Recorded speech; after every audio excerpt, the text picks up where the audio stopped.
लोकसभा के चुनावी मुहिम में पहले से ही बुनियादी मुद्दे गायब होकर पूरा चुनाव मुसलमानों के इर्द गिर्द घूम ही रहा था कि इसी बीच पीएम की इकोनॉमिक काउंसिल की एक स्टडी की रिपोर्ट ने मजीद हंगामा खड़ा कर दिया है। ये रिपोर्ट बाकी बचे वोटिंग में हिंदू मुसलमान की सियासत को और भी ज्यादा हवा देने वाली साबित हो सकती है।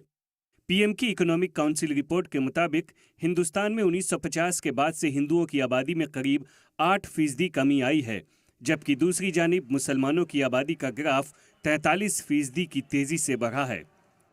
इस रिपोर्ट के आते ही सियासत की नई सीरीज शुरू हो चुकी है। बीजेपी का इल्जाम है कि ये सब कांग्रेस की पोलराइजेशन वाली पॉलिसी का नतीजा है।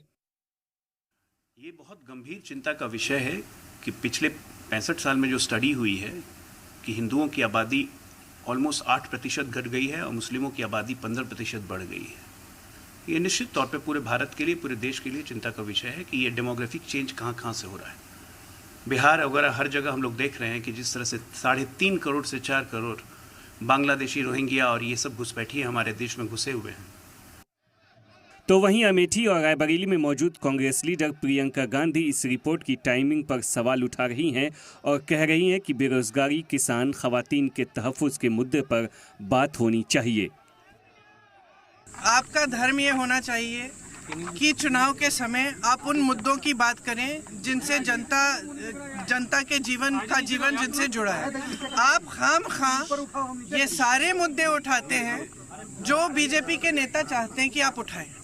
ठीक है, ये मुद्दे नहीं है। मुद्दे हैं बेरोजगारी, मुद्दा है महंगाई, मुद्दा है महिलाओं पे जो अत्याचार हो रहे हैं, मुद्दा है कि किसानों के साथ क्या हो रहा है, किसान क्यों कमा नहीं पा रहा है खेती से, उनके लिए क्या किया है सरकार ने, ये है मुद्दा। दरअसल पीएम की इकोनॉमिक काउंसिल की एक स्टडी में 1950 से 2015 के बीच आबादी की स्टडी की गई है। स्टडी के मुताबिक मुल्क में हिंदुओं की आबादी में करीब 8% गिरावट हुई है, जबकि 1950 में अक़लियतों की आबादी में 2015 तक 43.15% का इजाफा हुआ है।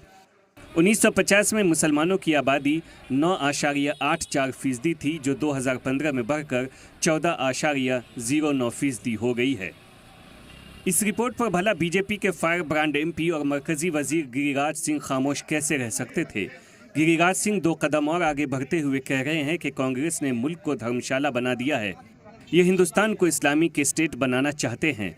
गिरिराज का दर्द यहीं ख़त्म नहीं हुआ, बल्कि आगे कहते हैं कि 1947 में हिंदुओं की आबादी लगभग 90% थी और आज हम 70% पर आ गए हैं। आज मुसलमान 20% हो गया है, जो पहले 8 पर थे। आज देश में मुसलमानों की बढ़ती हुई आबादी, मुझे जहाँ तक याद है कि हम 88% हमारी आबादी थी, 90% आबादी थी, आज हम 70% पर हैं। भले कागजी आंकड़े 79 हों। और ये जो रिपोर्ट आया है ये चिंताजनक है, जो अभी पूरे दुनिया में एक साजिश चल रहा है भारत को भी गजवाए हिंद बनाने का, और ये पॉपुलेशन को लेकर के।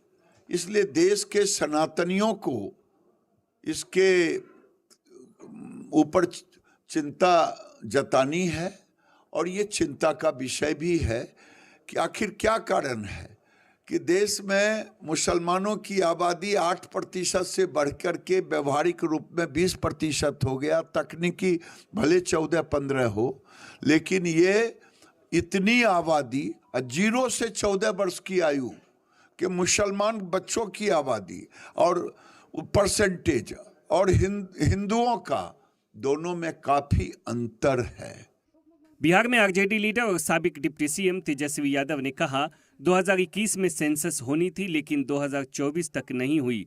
बीजेपी वाले लोगों में नफरत फैला रहे हैं, लोगों को गुमराह कर रहे हैं। सेंसस कब होना था? जनगणना होना था, कब होना था? 21 में, 24 आ गया। बिना जनगणना का आप रिपोर्ट दे रही है बीजेपी। बीजेपी का रिपोर्ट क्या देने का मतलब है? वही प्राथमिकता है, वही प्राथमिकता है क्या?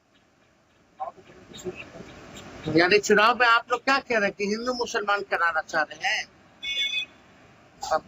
सोच लीजिए देश के लिए कितना खतरनाक आदमी है। अगर ऐसी बातें हैं तो देश के लिए इससे बुरी बात क्या हो सकती है। इस रिपोर्ट के सामने आने के बाद बीजेपी के लीडरान ने एक बार फिर से हिंदू मुसलमान की सियासत को जबरदस्त हवा दे दिया है। ये मुद्दा ऐसे वक्त में आया है जब अभी 4 मरहलों की वोटिंग होनी बाकी है। अब देखना यह है कि इस मुद्दे को चुनावी रैलियों में या इंतखाबी तशहीर में कौन कितनी हवा देता है। सलाम टीवी के लिए नदीम अहमद की रिपोर्ट।